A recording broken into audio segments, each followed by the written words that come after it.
Aller plus loin ensemble, les acteurs mondiaux du karité veulent garantir un meilleur avenir pour ce secteur en plein essor. Ambition affichée au cours de cette 11e conférence mondiale annuelle tenue dans la capitale nigériane. Pour l'occasion, ils ont tous répondu présents. Représentants des pays producteurs, acteurs et actrices de la filière karité, financiers du secteur et industriels.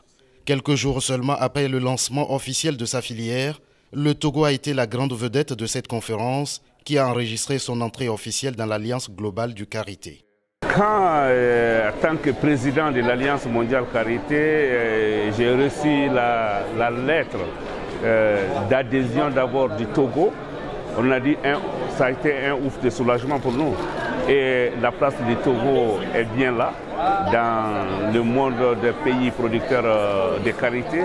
Et on ne peut que s'en féliciter et demander à nos acteurs togolais que le train est là et qu'ils viennent ensemble, on fera de la filière, vraiment la filière de demain. C'est une impression de satisfaction et de joie d'être venu parmi les pays producteurs de karité. Aujourd'hui, nous sommes reconnus à Abuja comme pays producteur de karité, avec tout ce que nous avons comme produit de karité. Et je crois que c'est un bon départ. Beaucoup de participants, parce que toutes les participants, il y a plus de femmes dans le secteur karité. Et je crois qu'elles sont toutes unanimes, tous unis, on est plus forts et on va plus loin. Classé 7e pays producteur du karité en Afrique, le Togo, à travers cette entrée dans l'Alliance globale, s'inscrit dans la durabilité pour ce secteur qui emploie des milliers de femmes dans sa région septentrionale. Ces dernières années, les exportations du karité sont passées de 50 000 tonnes à plus de 350 000 tonnes. Une croissance due à l'utilisation accrue du karité sur les marchés mondiaux de l'alimentation et des cosmétiques.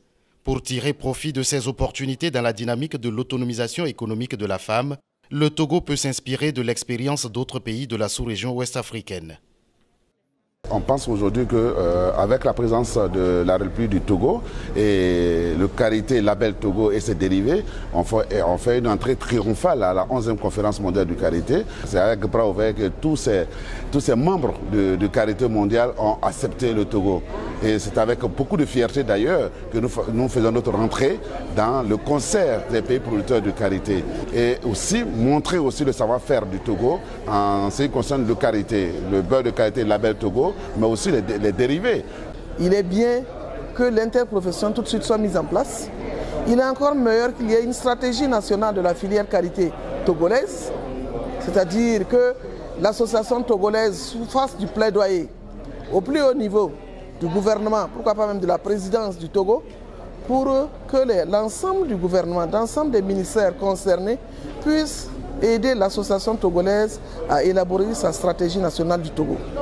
Alors que l'augmentation des exportations génère plus de 200 millions de dollars de revenus directs et indirects pour les communautés productrices de karité, la conférence de cette année a mis en exergue les nouvelles opportunités de marché, la réduction des barrières commerciales pour favoriser la valeur ajoutée locale. Considéré comme une force économique et sociale en Afrique depuis des millénaires, le karité occupe plus de 3 millions de femmes en Afrique. Les actrices du Togo formées depuis quelques mois par la présidente de la filière Elisabeth Palichala peuvent espérer un lendemain meilleur avec la nouvelle dynamique impulsée dans ce secteur par les autorités du Togo, un pays pressenti pour abriter la prochaine conférence mondiale du karité.